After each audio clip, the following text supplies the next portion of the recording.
And we're back, and we're saying hello to Transportation Minister, member of the Israeli Security Cabinet, and Chairwoman of the Labour Party, Merav Michaeli. Hello, Amir. Great to have you with us in the Haaretz UCLA conference. Thank you for having me. And let's get right to the difficult issues. Talks with Iran are renewing these days, the United States talking to Tehran. We saw in the past a previous Israeli Prime Minister take a very confrontational approach when the Obama administration was negotiating with Tehran. What should we expect from the government that you are now a member of? Israel needs to be concerned about the nuclear bottom line. That is what we should care about and what we should work about and for. And what we need to do is work very, very closely with the US and our other allies. Work very closely and discreetly, as opposed to what previous governments and prime ministers have done. Not go to the media, not go to Congress to make speeches, but work very closely across all the line of the chain of command from bottom to top, and worry about the bottom line. And what is the bottom line that we're concerned? Stopping Iran from having nuclear weapons at all costs? I don't know what all costs is, and I don't like speaking about all costs. I like speaking about the target. What is it that we want to achieve? And it's not an Israeli issue. And we need to go back to speaking about the fact that Iran as a nuclear state is a problem of the world. It's not an Israeli problem. We need to go back to having the international community working towards preventing from Iran having a nuclear weapon, because it is a hazard for world peace, for stability of the region. It's not an Israeli issue, and it should be dealt as an international issue. We saw already Prime Minister Bennett in the summer going to the White House to meet President Biden. We just saw a visit by Rob Malley, the president's envoy for Iran here in Israel. Do you feel that there is a good line of communication right now between this government and the White House on Iran? I think there's good communication between this government and the White House, period, on everything, and that is exactly how it should be. The relationship with the US is a major Israeli strategic interest, and that we should go back to investing in it. Going back to investing in bipartisanship, one of the major assets that we used to have for so many years and is now sort of has been shaken, and we need to go back to investing in that, exactly in that. So when you look today at the situation in Congress, we saw over the summer the crisis that was then solved over Iron Dome. You're concerned that we're looking at more hazards like this along the way? It's not, it's not a specific national security per se when it comes to weapons or to arms or anything of the sort. It's about the relationship. It's about sharing the same values, working together towards what I think both countries are invested in: democracy, a more just society. Yes, peace and security, but not only, again, for Israel, but we have many partners that need to be concerned about that, and that is something that US and Israel should be working on together. How can this government bring back the perception that Israel is strongly committed to bipartisanship? Because there has been criticism in Washington in recent years that at least under the previous government, Israel was seemingly taking sides in American politics. I was, part of this upfront talking about this. Certainly, and I think it's very clear today in this government that bipartisanship is an asset that we must restore and must invest in. I think it's very, very clear. We have a president who is a very strong Israel supporter. There's a state of Israel that understands the relationship's importance. And again, it's a matter of political will. And the political will in this government is certainly there. What about the relationship specifically with the American Jewish community? Because you guys also took office after a long period when that relationship was cracking, and we saw a lot of anger coming from the American side about some decisions that were made here and others that were made and delayed, like, for example, the Western Wall compromise. Exactly. What kind of change can we expect on that front? So first of all, Labor we took upon ourselves this ministry that is We don't like it to call it... diaspora affairs. Yes, we don't like to call it diaspora. We like to call it the global Jewish world, actually. I like the reasoning you present here. Yes, no, completely. It's a global Jewish world out there that we feel a strong relation to, and we want to enhance this connection with them. And this is why we took it upon ourselves, and we have Nachman Shai, who has so much experience and also really is invested in this very strongly. So one of the things that we are pushing forward, and it's part of our coalition agreement, is the Western Wall compromise. To go back to it. It is a compromise. It is not what I think should be taking place in the Western Wall, but at least this compromise must be pushed forward.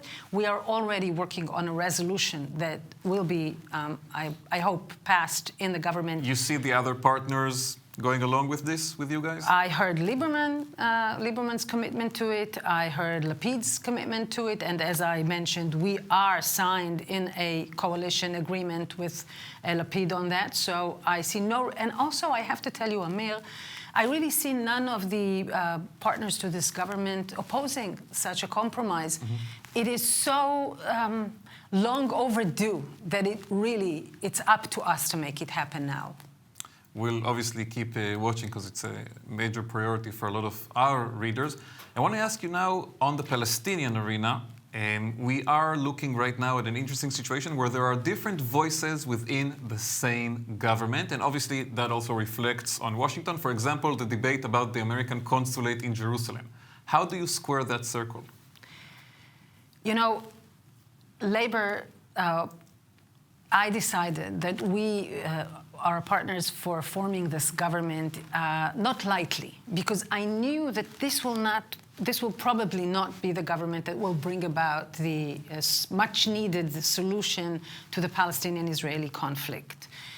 At the same time, my commitment is to make sure that this government does not allow to preclude a future solution with the Palestinians. And this is what we must work for constantly. So we must find constantly a compromise within the government that allows us, on one hand, unfortunately, to maintain a quote-unquote status quo, and on the other hand, maintain it so we maintain a prospect for a future solution. So at least the door is not shut. Yes, exactly. Mm-hmm. We must keep the door open for a future arrangement with the Palestinians. This is a national security interest for Israel. It's for its future, for its sustainability, for everything. We are committed to that, and we will continue working for it. That's in the long term. On the day-to-day level, though, we do see that there has been some, I don't want to say tension, but at least discussion openly with the Americans about some of the practical arrangements, whether it's the consulate, whether it's building in the settlements. Do you feel there is pressure to see a different course coming from Washington right now? I never expect foreigners to put pressure on us to do the right thing. And an Israeli legislature and an Israeli minister, certainly do not turn to others in order to help me to do what needs to be done. I have spoken loudly and clearly against building in the settlements. This is something that this government should not be doing. This government, again, will not evacuate anyone, but cannot expand settlements and cannot endanger Israel's future regarding a future solution with the Palestinians. What about opportunities? We're talking about threats and dangers, but there are also opportunities in the region. Do you expect the administration with this government maybe to expand on what we saw beginning under the previous American administration, the Abraham Accords, maybe add other countries to the mix? The potential is huge. The potential is there. You mentioned the Abraham Accords, yes, with, of course, countries and states that are far away from us, and yet again very interested in the relationship and the joint interests. But I am focusing on the potential that we have here. Egypt and Jordan. Next-door neighbors. Next-door neighbors whose relationship that we have with them and that we have had, and the agreements that we have with them are foundations to Israel's national security these days. Now, the previous prime minister has alienated Jordan and damaged the relationship with it dramatically. I am working very much in order to use whatever tools we have to enhance and to strengthen those relationships and this connection. And in the transport ministry, thankfully, I have many ways in which I can and I will be doing this. This is something that I think to many of our viewers is unrecognized. Can you give one or two practical examples, short, that demonstrate the potential here? There are, first of all, we are, as you said, they're neighbors. We can... Transportation is part of national... Maybe we need to start by saying how transportation is part of national security in the sense that national security is not only about army... I think President Biden, with his infrastructure package, would agree with you. Maybe this is the talking point he's been looking for. Exactly. So certainly transportation is part of national security. And certainly when it comes to relationship with neighbors. It's about not only about getting from one place to another safely and effectively, and not only about being able to move whatever commerce and stuff around, but about being able to get to where we want in life. And where we want to get in life is having a strengthened relationship, a fruitful relationship with our very close partners and neighbors, so we can help the stability of the region, so we can help the future potential for more relationship, and of course for other solutions that we all need so much. One issue that for a lot of supporters of Israel abroad, especially in the United States, has been a top priority in recent years is BDS, the prospect of boycotts on Israel, isolations of Israelis in all kinds of arenas. Where do you think the government can bring a change on that front? What should we try to do in order to address this problem and maybe do differently than previous politicians who tried to deal with it? Yet again, one of the reasons why we took the Ministry for Global Jewish World and for the relationship with outside world, the world outside of Israel. There are two things. One is explaining things differently, and the other is doing things differently. Which component is more important in dealing with the threat? Both of them are extremely important, and I think it's very clear already that this government speaks in a very different language, without hatred, without incitement, without violence. It tries to find compromises all the time. It tries to include everyone. And I think the relationship that this government demonstrates towards the Arab society in Israel, for instance, the huge money that's being invested now. Having an Arab party as a member of the coalition. For the first time ever, an Arab party is part of the coalition. It's something that really you cannot exaggerate in its importance. I think both internally, first and foremost, of course, for the state of Israel, but also as something that really shows, I think, to the outside world that this is a government that really sees things and does things differently. Maybe also a different image in that sense. Yes, both. But specifically, for example, one thing that happened is that the government shut down the Strategic Affairs Ministry that was supposed to deal with it. You think, in retrospect, after a few months, this was the right decision? The strategic ministry was a political invention. The ministry that is supposed to deal with it is the Foreign Ministry and the Global Jewish World Ministry.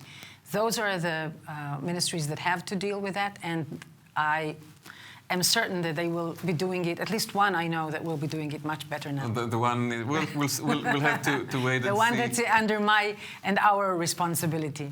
Merav Michaeli, Minister of Transportation, member of the Security Cabinet and Chairwoman of the Israeli Labor Party. Thank you very much for joining us today for the conference. Pleasure being here and good luck. Hello, everyone, and welcome to this panel discussion on the future of the alliance between the United States and Israel. I'm Dov Waxman, the director of the UCLA Nazarian Center for Israel Studies and the Rosalind and Arthur Gilbert Foundation Chair of Israel Studies at UCLA. It's a great pleasure for me to be moderating this panel discussion, featuring some of the leading experts on the US-Israel relationship. Over the past decade, there have been many ups and downs in US-Israel relations. the relationship has swung from the bickering and backbiting between President Obama and Prime Minister Netanyahu to the bromance between President Trump and Netanyahu. How are US-Israel relations changing under the Biden administration and the Bennett-Lapid government? And what challenges to the relationship will President Biden and Prime Minister Bennett have to contend with? Of course, it's not only these two leaders who will shape US-Israel relations over the next few years. The US Congress will also play a key role in this relationship. In that respect, Democratic members of Congress, currently in the majority in the Senate and the House, will be in the spotlight as attention has focused on progressive Democrats who have been outspoken in criticizing Israel and are increasingly willing to apply pressure on Israel's government. Will there continue to be strong bipartisan support for Israel in Congress, as there has been for decades now? The future of American support for Israel won't only be determined on Capitol Hill and in the White House. The opinions of ordinary Americans will also shape the extent and nature of this support. Are Americans just as supportive of Israel as they've been for decades, or is American public opinion towards Israel changing? And if so, how? Historically, no group of Americans has been as supported and as invested in the US-Israel relationship as Jewish Americans have been. But for some time now, their attitudes have been changing towards Israel, and their criticisms of its government's policies have been growing. How will this development impact the US-Israel relationship? To answer these critical questions, we have an extremely knowledgeable panel I'm delighted to now introduce. Ambassador Martin Indyk is a distinguished fellow at the Council on Foreign Relations and a former US ambassador to Israel, Assistant Secretary of State for Near East Affairs, and Special Assistant to President Clinton. Ambassador Indyk also served as President Obama's special envoy for the Israeli-Palestinian negotiations from July 2000 to June 2004. He is the author of Innocent Abroad, an intimate account of American peace diplomacy in the Middle East, the co-author of Bending History, Barack Obama's Foreign Policy, and his latest book is Master of the Game, Henry Kissinger and the Art of Middle East Diplomacy. Congressman Robert Wexler is the president of the S. Daniel Abraham Center for Middle East Peace in Washington, D.C. He was a Democratic member of Congress from 1997 to 2010, representing Florida's 19th district in the House of Representatives.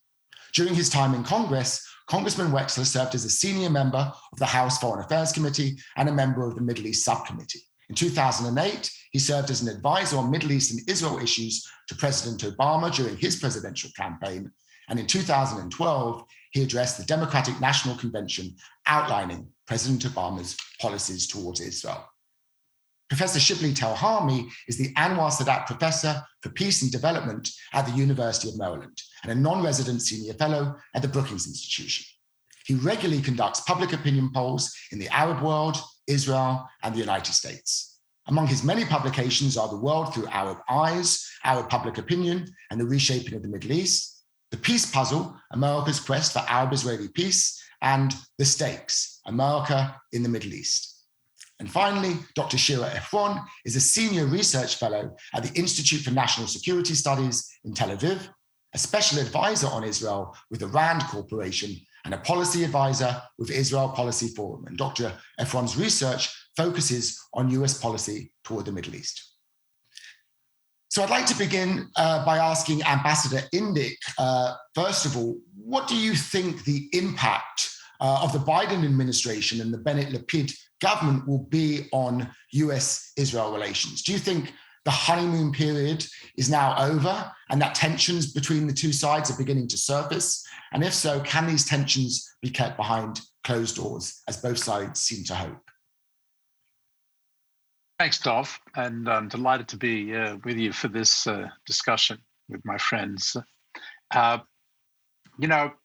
Tension in relations between states is not something that should be considered a Gewalt type situation.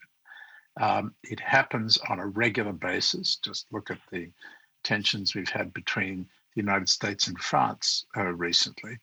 And it particularly happens between the United States and Israel from time to time because of the nature of the circumstances in which each country finds itself. Israel is a small, although now powerful state in a volatile region And the United States is a superpower that has interests across the globe. Inevitably, the priorities of each are going to be different from time to time. And the notion that there can be no daylight between the United States and Israel is a fiction created by, I think, people who wanted to make it unacceptable for the United States to pursue its own interests and only to follow Israel. So I just think that's unrealistic. There's no historical precedent for such a thing. And we shouldn't assume that the relationship will break just because there are differences from time to time. The question is how to manage them. So even though you have within the Lapid-Bennett government on the one side and the Biden administration on the other, a desire to get past the tensions that characterize the relations between previous Democratic administrations and Likud governments. That is to say, more liberal Democratic administrations and more right-wing Likud governments. Today, I think there's a desire both to avoid those kinds of tensions and to rebuild a more positive and constructive relationship. But there are going to be differences today. There's difference over the question of reopening the US consulate in Jerusalem, for instance. And we should expect that there will be some tension over that. There'll be tension inevitably over settlement policy. There always has been, always will be, because that's against US interests. And yet successive Israeli governments of left and right, not just this hybrid version, continue to pursue settlement activity. So I think that we're going to see overall a better way of dealing with the problems because both sides are committed to trying to work together, as opposed to under Netanyahu, who was looking to pursue a partisan approach, appealing to the Republicans at the expense of the Democrats. Clearly, Lapid and Bennett are not interested in that kind of approach. They're much more focused on bipartisanship. And so I think that overall, the relationship will be strong, positive, and that will create a much better context for dealing with the inevitable strains and differences that will arise. Thank you. So in many ways, the harmonious period between President Trump and Prime Minister Netanyahu was the aberration rather than the rule of US-Israel relations. I'd like to turn to you, Congressman Wexler. There's been a lot of, Ambassador Indyk used the word gewalt. There's been a lot of gewalt recently over attitudes toward Israel in Congress, and particularly within the Democratic Party, and a kind of, a fear that Democrats are turning against Israel. What do you make of this claim? I mean, how do you see trends, if anything, both within Congress, but specifically within the Democratic Party? Sure, and thank you for having me. I don't think there's any legitimate fear, as you say, in terms of Democrats somehow moving away from Israel. And the vote most recent in the House of Representatives regarding additional funding for Iron Dome was overwhelming. Both Republicans and Democrats supporting roughly $1 billion of additional funding for a defensive missile defense system for Israel. Having said that, though, for those of us who care deeply about the American-Israeli relationship and the crucial bipartisan foundation of that relationship, there is a change in the debate, particularly amongst the Democratic Party, and largely forced to the surface by a group of progressives within the party. And what is that debate? I would suggest the debate is anchored in the realization that no longer is a negotiated two-state solution an assumed outcome. And that is a product of both Israelis and Palestinians, to a certain degree, moving away from an assumption of a negotiated two-state outcome, and also failures of repeated efforts to reach conclusions. and to a certain degree, the Trump administration, for the first time, any Republican or Democratic administration, overtly moving away from a negotiated two-state outcome as the preferred goal. So Democrats are in this awkward position. We used to know what we were for when it came to Israel. We were for a robust security relationship with our strategic ally. We were for a negotiated two-state outcome that would ensure that Israel would remain democratic and a Jewish majority and secure. But now we no longer know that a two-state outcome is viable. So Democrats don't know necessarily what they're for, but to a large degree, they know what they are uncomfortable with. And as Ambassador Indyk pointed out, many Democrats, Republicans too, are uncomfortable with an unbridled settlement policy. To a certain degree, people are uncomfortable at certain aspects of a housing demolition policy in Israel that appears at times to be harsh or directed in an improper direction.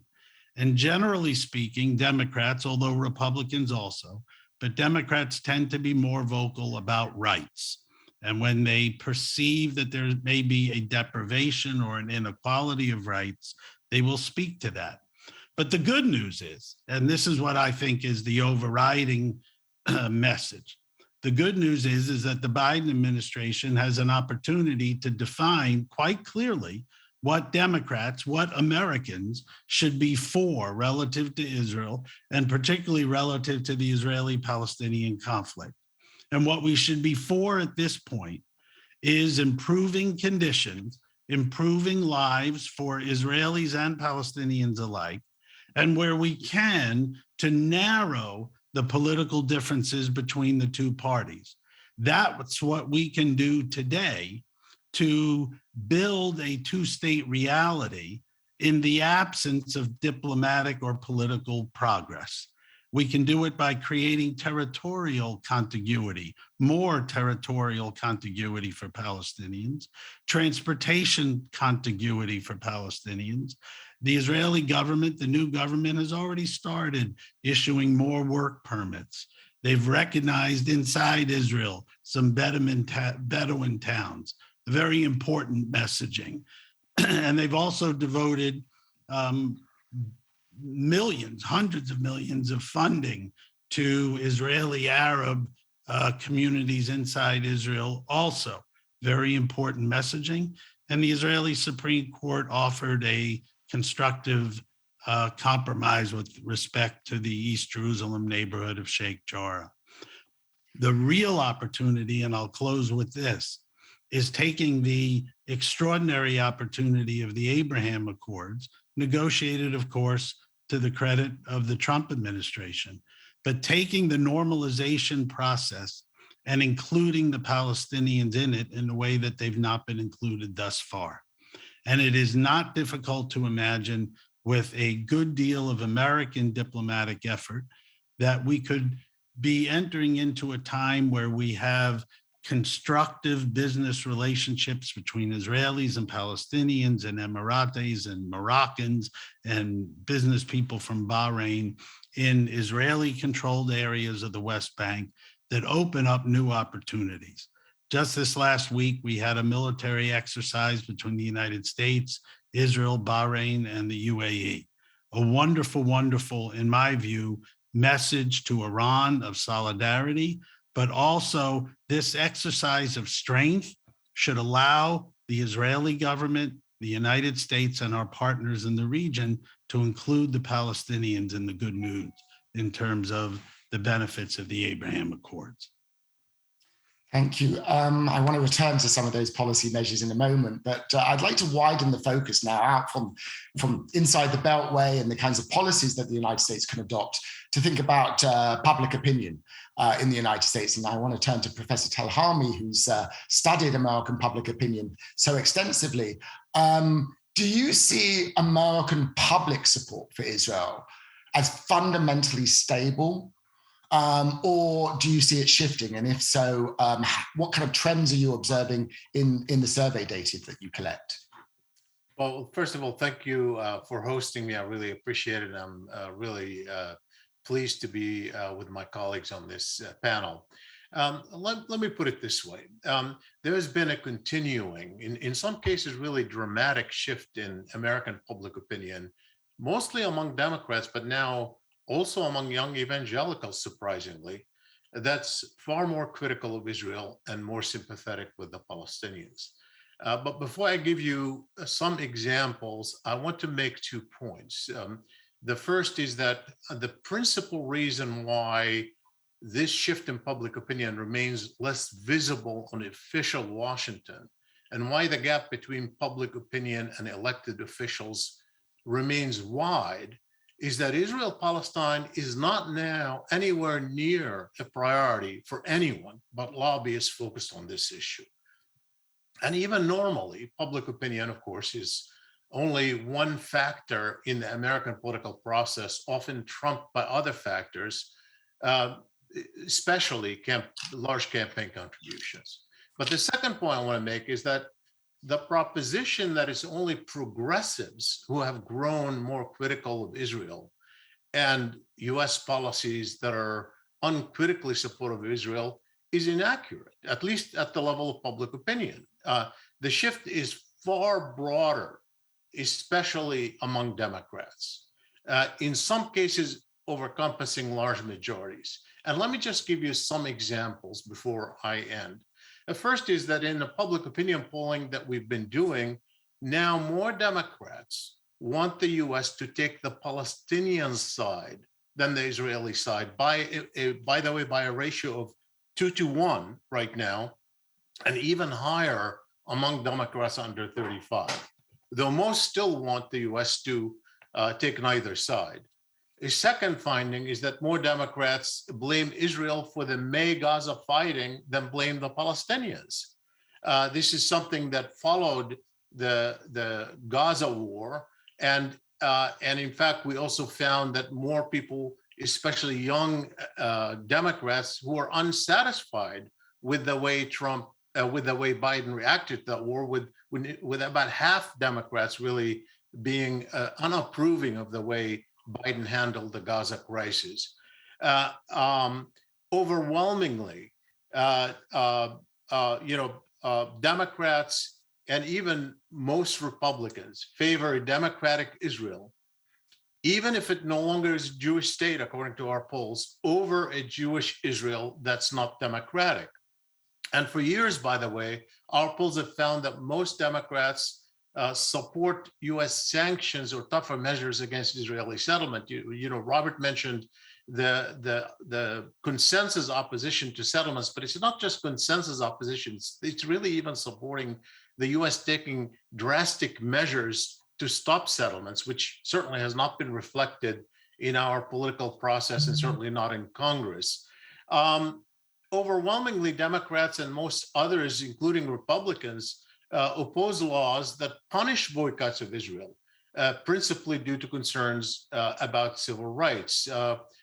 By the way, even on BDS, where less than half of Democrats had ever heard of the movement, nearly half of those who had heard of the movement say that they support it, and fewer than 20% oppose it. Overwhelmingly, Democrats who have heard of BDS think it's a illegitimate movement, even more than 3/4.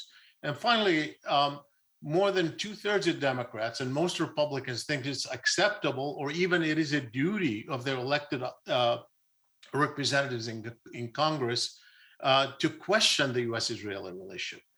These are just a few of the findings that we have had in recent years, and this has been continuing. We've seen the erosion of support and more criticism of Israel, and more support of harsher measures against Israeli policies over the years. With the one that we've done after the Gaza war was especially strongly critical of Israel. So the bottom line is, as you could see from those examples, this goes well beyond progressives, certainly at the level of public opinion.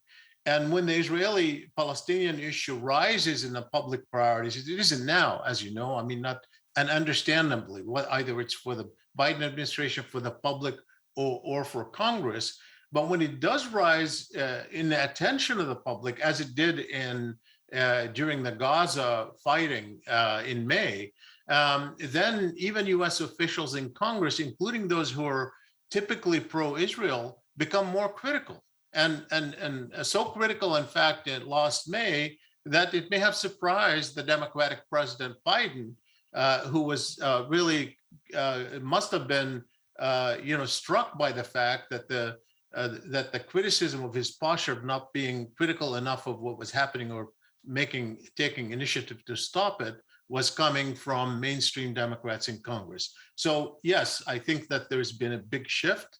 And one reason we don't see it is that this is not a priority issue right now. Thank you. So I'd like to turn to Dr. Efron.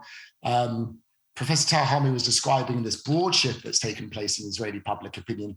There's been a shift in American public opinion. There's been a shift in American Jewish opinion for some time toward more critical attitudes, still strongly supportive of Israel, but differentiating between that and supporting Israeli government policies. Do you think that American Jews are still Israel's most important ally in the United States, or have evangelical Christians, Professor Tal Harmy mentioned, have they been supplanted by evangelical Christians? And if so, what does this mean for the US-Israel relationship going forward? Does it mean that Israeli governments will just pay more attention to the views of evangelical Christians than Jewish Americans, as some argue Netanyahu's governments did? Thank you, Dov, for this question. Great to be here with such terrific experts. And Dov, you're yourself an expert on these issues. I'll speak maybe a little bit, continue where Shibli stopped and pick on US Jews. But if you allow me, I'll also want to just dive a little bit into the numbers on how Israeli Jews, and I'm just going to speak about Israeli Jews, even though 21% of the population are of Palestinian descent, because it's interesting to see how both sides look at each other. And I think it's interesting because there are the policy issues that, Martin and Rob spoke about, and there are the more public opinion issues. So when we look at American Jews, it's, and Shibli is the expert on American public opinion, but my understanding it's a different group to survey for a variety of reasons, which we don't have to get into now. It's getting into the weeds. But if we're looking at polls, what we're seeing is the majority of Jews, obviously we're seeing it in voting patterns. The majority of Jews obviously vote for the Democratic Party, and also still, for the most part, they remain pro-Zionism. Not unconditional with criticism, but still support the idea of Zionism. And we can unpack what this actually means today, but that's what we're finding in the polls. But let's break it down for a second. If we're looking at the growing subpopulations within the Jewish community in the US, there are the ultra-Orthodox, which I'm sorry, in surveys, I don't see the differentiation between modern and ultra-Orthodox. That's 10% of the population, but it's the fastest growing part. And those are actually, I think, not always has been the case, but now they're predominantly Republican. Conservatives, obviously more religious. So they resemble Israeli conservatives on one hand. The other group that is growing and consists of 30% of the Jewish population is what they call the unidentified. It's, you don't relate to a certain stream of Judaism, neither Reform, Orthodox, or conservative. We're seeing more young people in this group. And this connects to the trend that the younger you are, you're also more liberal and progressive. And as part of intersectionality and whatever the reason is, you have less affinity to Israel, either just like negative views on Israel or just indifference. And there's a growing, I think, tension between this idea of being liberal and also being pro-Zionism. And this was, if these two trends continue, at least with the big group, this will remain in the future. Now, we have to speak about it because there was a change in government now in Israel, and Martin started with it. The last 12 years, I think the damage Netanyahu did to ties and we can go into the specific examples, left a serious mark. And we know that by design, his government wanted to turn Israel into a partisan issue and prioritized conservative evangelicals over what they call liberal Jews. And for those of you listening and who haven't seen the remarkable interview that Netanyahu's ambassador to Washington, Ron Dermer, gave, where he actually admitted it, this is important watching. So what it did, probably to right-wing and more pro-Israel Jews, it probably took it to reinforce the belief that they're the ones who really care about Israel, right? And haven't abandoned Zionism. And liberal Jews took it as an affirmation of what they felt all these years, the last decade, that Israel's right-wing government has really delegitimized them, betrayed them, forsaken them because they won't support Israeli policies. And the Israelis are ungrateful to the diaspora, and that Israel is losing its ways. And probably most American Jews in the middle probably ask, who is Ron Dermer? But, this is really the case. So this is where I think the U.S. Jews are. If you have more and more minutes, I'll just tell you, I think Israelis are interesting because across the board, and you see surveys, Y&S is an interesting survey that comes out every year, and you see that Israelis feel that they're absolutely dependent on the United States. You ask, there's an interesting survey question listing challenges of what can Israel withstand, and one of the questions is about lower U.S. support, and I think 82% say that this is it's a concerning trend if Israel would lose the U.S. support. But this doesn't push Israelis to think, oh, we have to be better to America. It actually says, like, we're so dependent on them. That scares us, so we have to be self-sufficient. So it's kind of a paradox in the Israeli responses. And you have overwhelming support for Israel having to be independent. Now, when we're talking about the youth, and I think that's the most interesting part, whereas we look in the US and in Europe and other parts of the world, and you see young people, let's talk about the age of 18 and over, they're less religious, they're more liberal. In Israel, it's the opposite. Israelis, and we're seeing this across all polls, it's really interesting phenomenon. They're very conservative. They define themselves as right-wing. Most of this generation was born after the Second Intifada. They don't even understand the idea of peace and peace process. And they're very, they're really just conservative. And I'll just give you an example. There was an idea of would you join the national Hasbara efforts?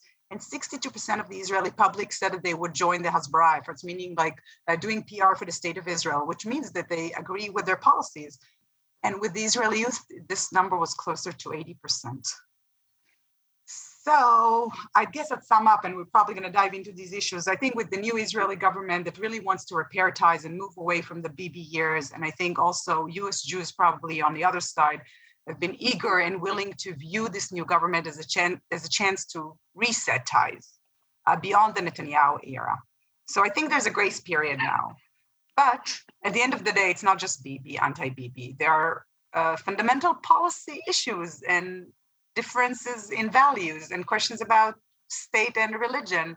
And the two sides don't see eye to eye on these. And I don't see any change in those trends. Thank you. So I want to thank you all for your really substantial, thoughtful answers. I want to zoom out a little bit now and ask about a premise that's often unstated when it comes to discussing US-Israel relations. And the premise is that both sides need each other, that Israel's national interests and America's national interests are served by this strong alliance. And I wonder whether that premise is still as true today as it was in the past, whether, particularly on the American side, as the United States is reevaluating its engagement in the Middle East, its interest in the Middle East, whether, quite simply, there's less at stake for the United States, and there's less for it to gain from this kind of very substantial and intense investment in, for example, trying to solve the Israeli-Palestinian conflict. Ambassador Indyk, do you see a shift in America's interests in this relationship? Is it less important than it was? You've written about Henry Kissinger, and he obviously used the US-Israel relationship as a way to advance the United States' wider interests in the region. Would that be relevant any longer? Yes, actually, ironically, it's kind of as relevant today as it was back in Kissinger's day, and for a similar reason. Back then, the United States was also in a retrenchment mood, coming off the withdrawal from Vietnam, and was facing domestic turmoil with the Watergate impeachment process. And so Kissinger operated in an environment not that different to the one that President Biden is operating in today. But the real relevance of Kissinger is that he looked to create order in the Middle East that would be based on a balance of power. If you apply that principle today, with the United States shifting its focus to Asia and being more concerned about correcting the balance of power in that part of the world, countering a rising China, and therefore having to move resources and attention away from the Middle East and away from the kind of forever wars in the Middle East, then as a result, the United States still has to be concerned about maintaining order in the Middle East. And that therefore requires the United States to depend upon its allies more than it needed to when it was dominating the region over the last 40 years. And therefore, countries like Israel, Egypt, Saudi Arabia, and the other Sunni Arab states become, in a way, more important as the United States shift to a more kind of offshore balancing approach, where it's supporting its local partners and allies as they maintain a balance of power in favor of stability and order. So in that context, Israel is the most capable militarily and one of the most powerful economies in the region, becomes more important. But that doesn't mean that the United States writes Israel a blank check. Far from it. What we need, and what the Biden administration is telling all of its partners in the region, is we need them to act responsibly. We need them to calm things down, quote unquote. That's the new policy, calm things down. And amazingly, they're more or less responding to that. The kinds of things that Bob Wexler talked about in terms of actions taken by the Israeli government are designed to calm things down. The Egyptians are working with Israel in Gaza to calm things down. We're trying hard to get the Saudis to calm things down in Yemen. They don't cooperate so much, but to some extent they are. And we see the Arab Sunni states engaging Iran and in the process of setting up dialogues with Iran and understandings with Iran, which are also in the service of calming things down. And then the United States is sending envoys to Ethiopia and the Sudan and Yemen and Libya with exactly the same purpose in mind. So you already see the architecture developing of a new regional power-led order in which the United States shift being the supportive power, superpower. Thank you. I want to extend this question to Congressman Wexler, in particular with regards to the US interest in promoting or mediating a resolution of the Israeli-Palestinian conflict. And you talked in your previous answer about some of the steps that the United States could take in that regard if it sets its mind to it. But is it still the case that, the holy grail of Israeli-Palestinian peace is something that is so important for the US? I mean, if the United States is able to keep a lid on the situation there, avoid being dragged into renewed escalation of violence, is it still true that America would be willing to really place its political capital on the line to try to negotiate an agreement? Well, we should place our political capital on the line, but it's not to reach a final status outcome comprehensive agreement. That's where this time is different from the previous times where people like Ambassador Indyk and others led very important efforts. No one in Israel, not anyone in the Palestinian side, and very few people in Washington are focused on a comprehensive resolution to the Israeli-Palestinian conflict. What we can do, and what would serve the interests of both Israelis and Palestinians, and I think America's, is to design progress that improves conditions, the lives of Israelis and Palestinians, builds some modicum of hope, particularly on the Palestinian side, that progress is possible, and in certain ways builds a two-state reality to be contrasted from seeking a two-state outcome when politically it's not possible. And I think if we were, meaning the United States, to pursue that type of diplomatic approach, number one, we could be successful, which would be something different. But it would also give a great deal of boost to the Palestinian side. The Palestinian private sector has been disproportionately decimated by COVID. The Palestinian Authority obviously is less credible today with its own people than it ever has. The Palestinians need something to hope for. They need real progress.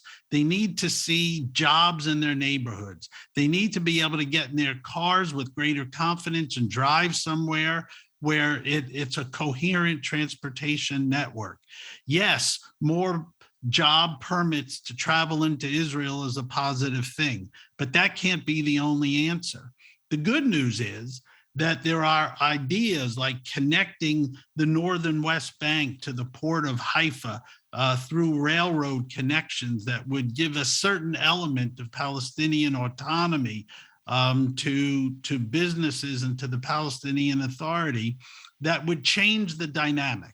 We've had over a decade of failure. It doesn't even matter who's to blame, but we have an opportunity, and the Abraham Accords are the backdrop that provide a somewhat encouraging framework. But in fairness, the Palestinians, of course, have not been included and have been largely against the normalization effort. But that's where Democrats, particularly the Biden administration, can provide a different approach that will bring the Palestinians in. If we do that, we will build a different set of realities. And in 3 years, 4 years, 6 years, we might be able to talk about something more ambitious. But the most important thing is for the Biden administration not to set out for a comprehensive agreement. That would be a death knell. No, we create expectations that are realistic, in my humble opinion, meaning improve conditions, and where possible, narrow the political differences between the sides. Thank you. Professor Telhami, I want to ask you specifically about the impact that you see Palestinians having on on the US debate over Israel-Palestine, the Israeli-Palestinian conflict. One of the shifts I think we've observed in recent years is the growing number of Palestinian voices being heard in these discussions, both Palestinian Americans, Palestinians in the West Bank, in Gaza, in a way that it's not just the Palestinian Authority or the PLO spokespeople who we hear from now. Do you think the Palestinian voice is shifting this debate and maybe challenging some of the conventional wisdom that's governed for so long?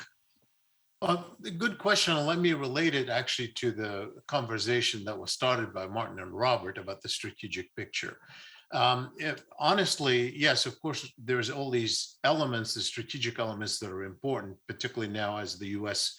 disengaging from the Middle East. But the reality of it is that the American relationship with Israel has survived every period, including when the U.S. was present and dominant, including when the U.S. had withdrawn, because Israel in the U.S. is as much a domestic issue, even more of a domestic issue than it is a foreign policy issue.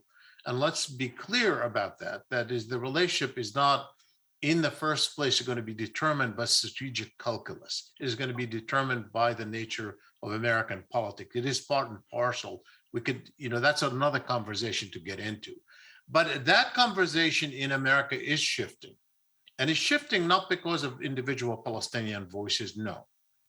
It is because at the core, while the Palestinian question has strategic consequences for sure, and even after the normalization with Arab states still resonates in Arab public opinion in a way that's consequential, it is at the core right now a moral issue. And that moral issue is a big one because it has become a prototype for a lot of people who subscribe to a different system of values. In America right now, we're certainly divided, but we're not just divided Republican and Democrats, Trumpists and non-Trumpists. It's a value divide.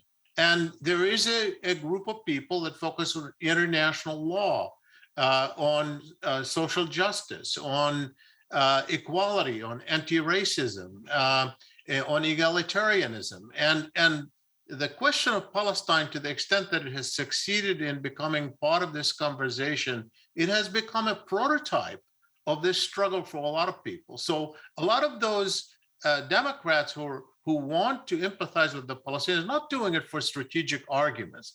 They're doing it because they see the issue of Israel-Palestine right now through the prism of social justice. That's why, like Black Lives Matter had such an impact. And even on young evangelicals, as I wrote recently about the transformation among young evangelicals who increasingly see the issue through the prism of social justice, not through the prism of strategic thinking or even biblical thinking. So yes, I think that's part of the conversation. And it's an important part of the conversation. Is it transformative in politics? We all know how politics is done. And as I said, public opinion is only one part of a bigger mix of issues that influence politics. It needs to rise in the priorities, but when it does, we see that it has an impact. Thank you. Well, we just have time, I think, for another question I want to pose to Dr. Efron, talking about this issue of strategic interests and how much both sides need each other. Do you think on the Israeli side, there is still a consensus that the United States is Israel's indispensable ally, or is American support for Israel now seen as somewhat less important as Israel has strengthened its relations with other great powers and rising powers like China? Just before that, there was just a lot of talk here about the views on the Palestinian issue in the US. And you have to understand that in Israel, no one thinks, at least the Jewish population, the Israeli-Palestinian conflict is not an issue that the vast majority of Israelis think about. There was a question recently, and it was very, very subtly nuanced. It's INSS, and they used the legal definition of the control of people in Judea and Samaria. When they asked the question, and 70% of Israelis do not consider Israel's control of people and territories as occupation, even though this is the legal terminology that is used in Israel and by the IDF. So there's a big disconnect, and this disconnect is going to continue, as I said before. And I just don't see, short of, I said this with great sadness, short of sporadic violence that remind Israeli Jews that there is a conflict. This is not something that's on the Israeli radar. When you look at, and I mentioned before, on the strategic picture, there's no substitute in Israeli eyes for the United States. They know this is, and I mentioned, right, they see that this is one of the concerns would be a lower U.S. support for Israel. When there was the Iranian strikes on Saudi Aramco facilities, and the U.S. did not intervene on behalf of Saudi Arabia, to which it sells the most sophisticated weapons in the world, so you would think that they might be able to defend themselves. There was a question in Israel, and Israelis said, oh, the United States is not going to come to our rescue either, so we have to learn how to defend ourselves. But when you look at after the United States, which other countries are most important for you, Israelis would say, I think it's 24% Russia, 22% China, there's Europe. So there's definitely a growing perception of it's the US is the most, but there are other countries. and that is important. And Israel, like many other countries, is hedging. This comes mostly to the great power competition with China. Of course, Israel is mostly to the side of the US, but you can't ignore the fact that it's no longer a unipolar world. Thank you. I saw Ambassador Indyk, you nodded your head with regards to Dr. Efron talking about Israel hedging its policy vis-a-vis China. Do you see it hedging, or do you think Israel is firmly aligned behind the United States? Shira is right in the way that she put it, but I think hedging is overrated, not just for Israel, but for the Arab states as well. As much as they recognize that the United States is shifting its focus elsewhere and that they are no longer the subject of our attention and affections and in the way that they used to be, the alternatives to depending on the United States for their ultimate security are all suboptimal, let's put it that way. And that's particularly true of China. And so, yeah, they're looking to see what advantage they can get from engaging with China, selling to China, of course, selling oil to China, in Israel's case, selling technology, arms, and so on to China. But in the end, they all prefer the United States. And so I think that the United States will be responsive to that. It's not turning its back on the region. But I do think that the adjustment to the pivot that the United States is engaged in will be less problematic and less of a major change for the United States or the parties in the region. It's just going to be a kind of readjustment of the balance between the United States and our allies and partners there, where, as I said, they step up and we step back.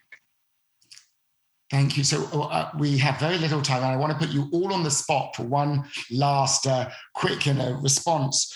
And that's the future of US military aid for Israel. There's going to be, in the next few years, the need to renew or revise the Memorandum of Understanding, the $38 billion 10-year agreement that the Obama administration signed with Israel. Given what we've been talking about, shifts in public opinion, America's changing strategic interests in the region, do you see this military aid continuing in the same form, or do you think the next time it comes up, whether $38 billion more or more than that, will be a lot harder sell, a more contentious process than it was last time around? And this is just a very quick, just if everybody gives me their prediction for how this military aid is going to be handled the next time it comes up. So maybe I'll start with you, Congressman Wexler. The assistance package to Israel will continue. It'll enjoy bipartisan support in the United States Congress. The margins of support will be significant. However, the Israeli government would be wise to take notice as to the changing public opinion and debate, as Shibli rightly points out, and others. And they should take action to create a dynamic of progress. It requires a Palestinian partner. Palestinians have a self-interest to advance that progress now as well. So if there is any element of progress, that assistance and the whole dynamic will actually get even easier.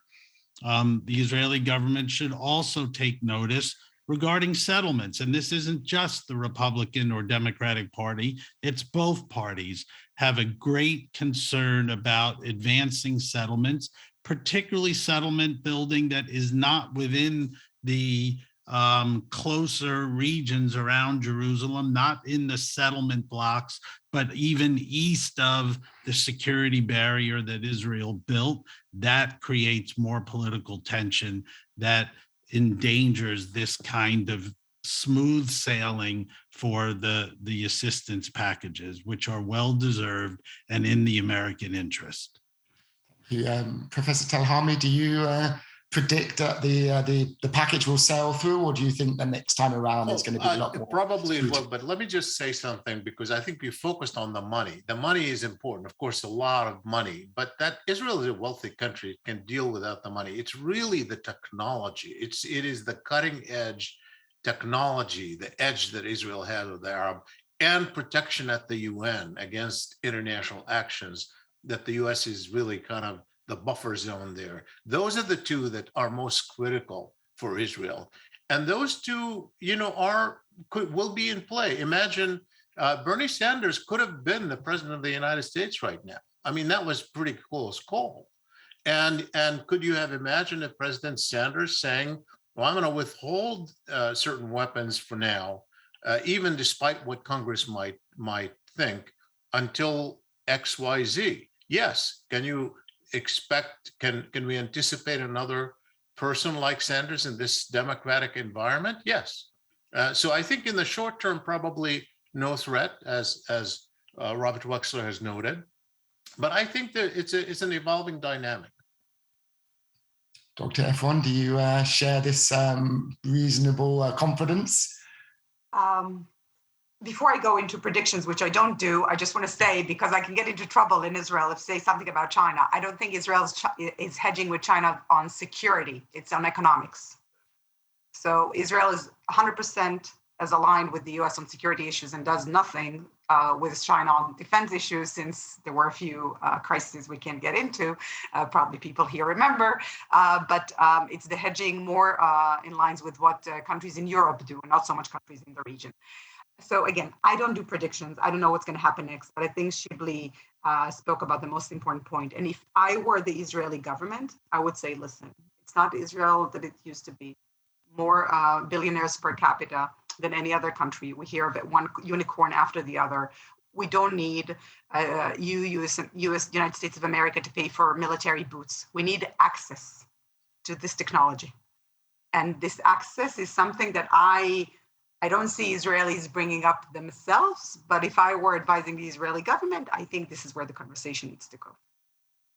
Thank you. I just add, Dov, I think that Israelis would be wise, and I'll shock everybody by saying this, by actually copying a play that Netanyahu made when he first became prime minister. He came to Washington and he said that Israel's economy was such that it could afford to reduce its dependence on American economic assistance, and then engaged in a detailed negotiation. I was involved in it too, in which Israel's economic assistance was taken down to zero. He very cleverly switched it so that Israel's military assistance was taken up, so it was completely compensated. But as Shibli says, Israel is a strong country economically and militarily, and it needs to stand on its own 2 feet when it comes to its dependence on the United States for this level of assistance, largest amount of assistance in the world. Yeah, we can make all the arguments about why it serves the US interest, and I agree with all of that.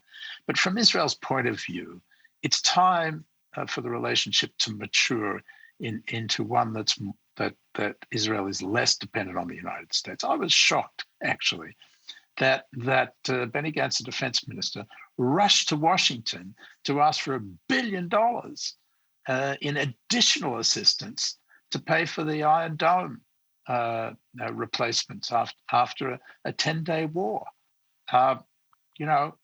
Israel, I think, should have thought twice about doing that. And you can see the way in which it's become a political football in the United States to Israel's detriment.